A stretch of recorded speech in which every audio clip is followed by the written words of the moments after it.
औज़ुबिल्लाहि बिस्मिल्लाहिर्रहमानिर्रहीम।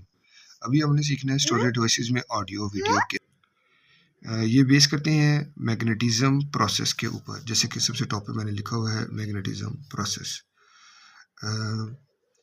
ये जो टेप शायद आप लोगों ने ये टेप देखी हो। ये टेप यूं इस तरह से होती थी कि दो पोर्शन होते थे बने हुए हैं इसके।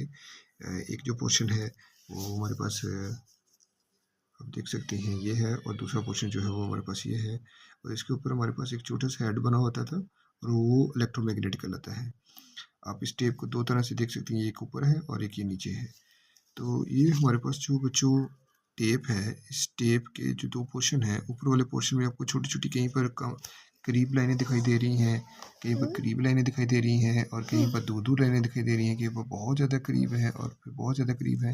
तो ये लाइंस का बहुत ज़्यादा करीब होना, दूर होना, इस बात के बारे में बता रहा है कि साउंड जो है इसके ऊपर स्टोरेज है। साउंड जो है वो इसके ऊपर स्टोरेज है in the form of magnetic field pattern. और ये जो मैग्नेटिक फील्ड पैटर्न होते हैं ये दो तरह से होते हैं, राइज की सूरत में होते हैं और फॉल की सूरत में हो सकते हैं। तो ये राइज और फॉल की सूरत में टेप, किसी भी टेप के ऊपर डाटा स्टोर होता है।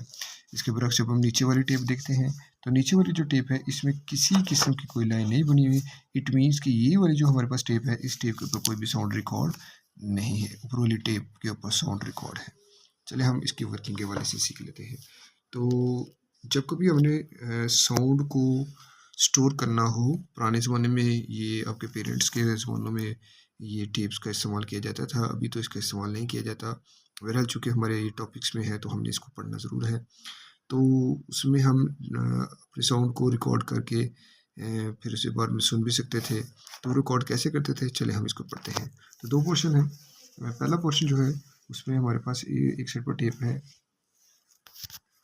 और वो टेप जो है जैसे कि आप लोग शक्ल में देख सकते हैं कि इस टेप में कैसेट्स में टेप जो है वो इस पोर्शन से मूव करते हुए हेड में से गुजरती है। हेड जो है वो इलेक्ट्रोमैग्नेट के तौर पर काम करता है।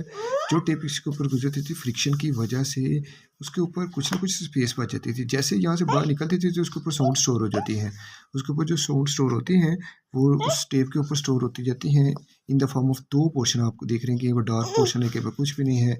जो डार्क पोर्शन है, इस आप लोग बच्चों देख सकते हैं कि डॉट यहाँ पर कुछ डार्क पोर्शन है और कुछ इनके बीच में कुछ भी नहीं है। ये जो डार्क पोर्शन है वो राइज का नाम दिया हुआ है, और इनके बीच में जो पोर्शन है उसे हम फॉल का नाम दिया हुआ है। तो जितनी भी साउंड स्टोर की गई है इस कैसेट के ऊपर, वो सारी की सारी राइज और फॉल की सूरत में स्टोरेज की गई है।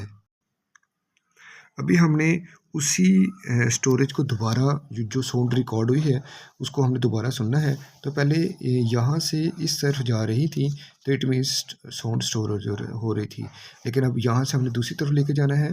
तो ये जो डाटा स्टोर हुआ है in the form of rise and fall, जैसे ही अब की बार इस हेड में से गुजरेगा, इलेक्ट्रोमैग्नेट में से गुजरेगा, तो वो सारे के सारी जो साउंड इसके ऊपर रिकॉर्ड हुई थी वो कन्वर्ट होना शुरू हो जाएगी अल्टरनेटिंग करंट सिग्नल्स की सूरत में उस कॉइल में से। तो अल्टरनेटिंग करंट सिग्नल इसलिए कि क्योंकि कभी जब भी हम बोलते हैं या जब भी हम साउंड रिकॉर्ड करते हैं तो वो कहीं पर आवाज़ ज़्यादा होती है, कहीं पर आवाज़ कम होती है, तो जिसकी वजह से अल्टरनेटिंग करंट सिग्नल होते हैं। उसे फिर एम्पलीफाई किया जाता है, और एम्पलीफाई करने के बाद उसे लाउड स्पीकर में भेजा जाता है। लाउड स्पीकर दोबारा उस सिग्नल्स को साउंड वेव्स में कन्वर्ट कर देता है।